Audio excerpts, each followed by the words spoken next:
Forgive. Forgiveness by Deborah Stott. Published by Strange Tides. Reviewed by Jordan Travers.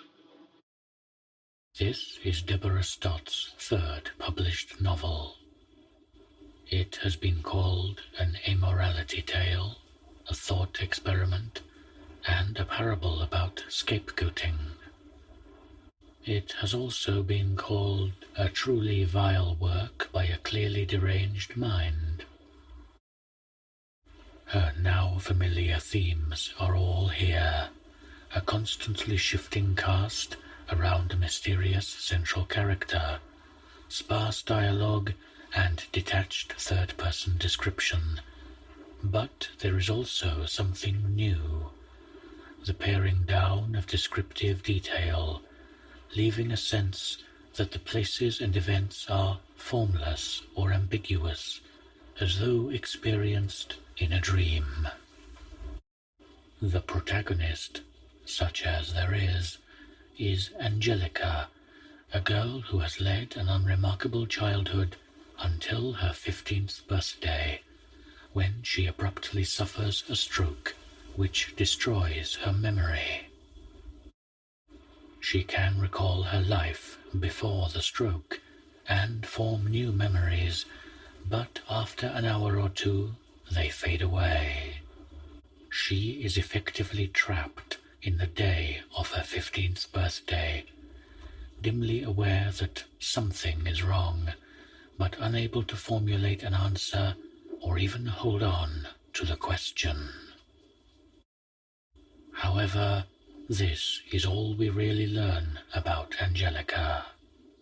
The focus is on the actions of those around her, not on their motives, because Stott seldom tells us directly what her characters are thinking or feeling, rather letting us piece together their conflicted reactions and thoughts from their mercurial and contradictory behavior.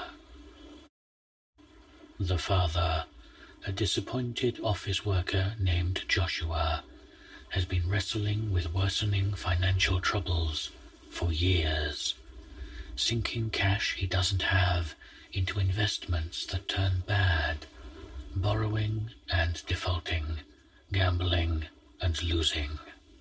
The mother is Maria, a super-efficient housewife who realized a decade late that she threw away a promising career as an actress to marry the wrong man. There's little doubt they once loved each other, and in quiet moments still do, but it is clear both would rather be elsewhere. Slowly, imperceptibly, Joshua has been taking out his frustrations more and more on his wife. He starts by ignoring her wishes, then picking arguments about trivial matters and blaming her for his situation. After Angelica's stroke, he starts beating Maria, having to get thoroughly drunk each time first, and being racked with guilt afterwards.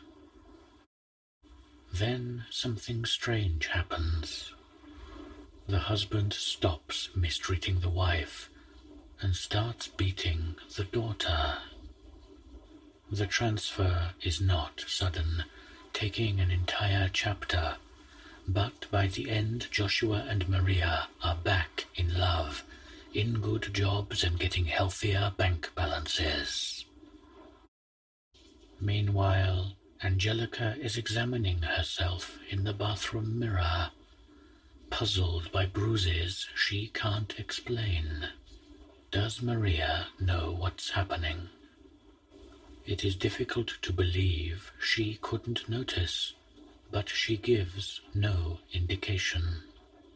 Does she choose not to see? Does she not care?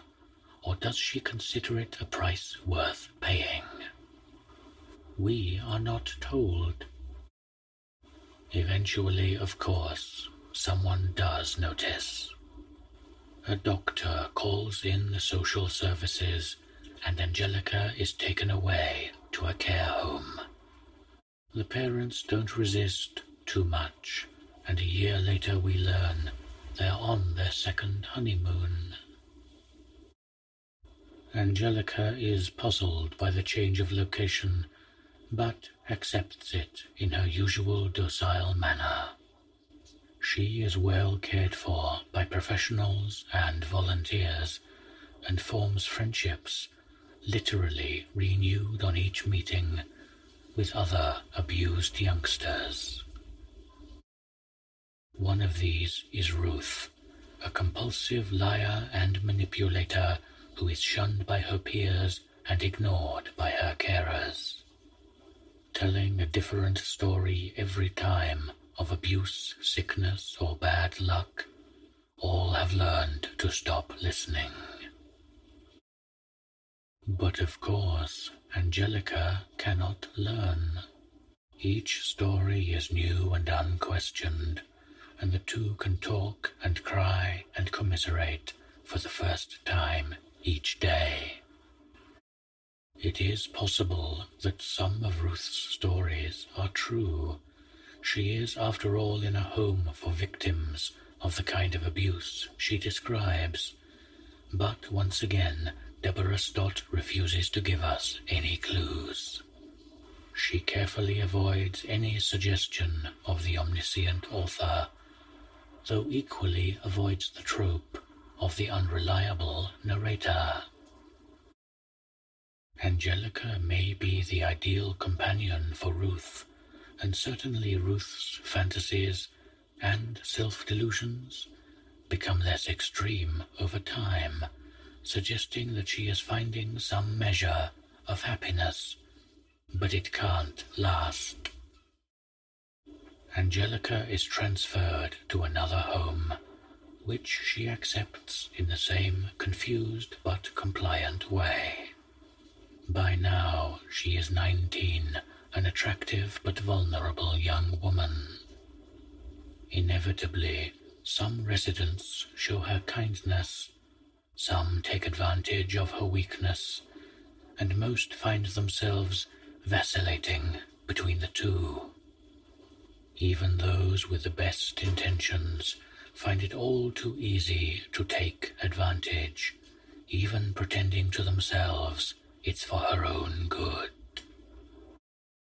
The story focuses on Paul, a 23-year-old writer, the kind with permanent writer's block, who has been drifting between care homes for most of his life. The reader knows he will rape Angelica long before he does it. The signals are there from the moment we meet him. Paul is not depicted as an evil man, just a lonely one. But the way he holds Angelica down and leaves her sobbing in fear and confusion, and the way he does it again the next 2 nights, each the first for her, is not pleasant to read. Then, on the 3rd night, hours after Paul and her memory have gone, Angelica wakes up, somehow breaks out of the home, and walks into the path of a car. She is killed instantly, and the driver, who was planning suicide by speeding into traffic, reconsiders. And that's it. The book ends abruptly, almost in mid-paragraph. Previous works included an epilogue, but here there is pointedly nothing. It is easy to see why this book, more than any of Stott's previous output, has caused such controversy. The Church has attacked it as crass sensationalism, an excuse to parade depravity and suffering without even the excuse of the evildoers coming to a bad end. Others view this same lack of moralizing tone and the refusal to turn Angelica's story into a simple-minded morality play as brave and intelligent. Most of the press has, as usual, decided to adopt a middle ground, unable to say anything definite at all, reviewers even refusing to say whether they enjoyed the book or not. Most focus on the obvious symbolism of names. Joshua is the biblical Jesus, and Maria is Mary. Ah, but which one? Ruth could be the book of the New Testament, which everyone forgets, and Paul is Paul, the one they can't forget. Angelica is obviously an angel, though presumably not a specific one among the choir. Though Stott follows the short life of her heroine, the title, Forgiveness, gives us a clue that it isn't really about her at all. Angelica is indeed an angel, not an avenging angel, nor a guardian angel. She simply radiates joy and redemption wherever she walks, infusing those who she meets with strength and purpose. And what is the source of this life energy? Obviously, it is Angelica herself. She suffers so that others may have joy. She is shackled so that others may find freedom. And ultimately she dies so that others may live. She gives unstintingly and asks nothing in return, nor any recognition that she has given. She has no memory of sin, and thus offers perfect forgiveness. After she lets each of us take whatever we need from her, she lets us off the hook. And where there is forgiveness, so the reasoning goes, there is no longer a crime. The message, then, is simple. This is what it is to be a saint, an angel, a benefactor of mankind. We take from those among us who have the goodness to allow it. We go on taking until there's nothing left. And then we move on to the next one, dignifying what we've done, pretending it wasn't really us taking at all. We merely received what was freely flowing. Deborah Stott has refused to be drawn on the meaning of her novel, saying it is up to the reader to extract a moral message from it and accept or reject it according to their own conscience. Not surprisingly, her detractors find this unsatisfactory. Speaking personally, I can't tell you whether I'm persuaded by Stott's image of the angel as victim. A week after finishing it, I'm still confused, as I suspect was the intention. But I can tell you, you should read it for yourself and decide or not for yourself.